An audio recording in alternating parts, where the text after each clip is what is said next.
Welcome back again. I hope you all are doing good. In this video we will learn how can we add a new space in the Clickup. Let's get started. Once you open the Clickup, you will get this page. Here you can see spaces option in the navigation bar. Click on this and just click on the add new space, and here you can see just can enter new space for this and click on the next.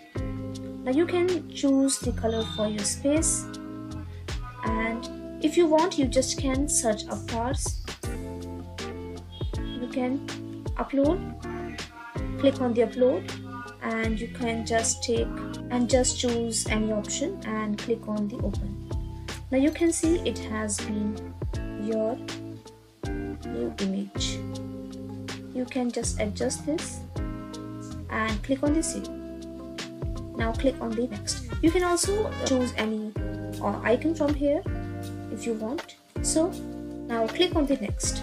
Here you just can use uploads, workspace and private. So click on this because we have just this option and click on the next.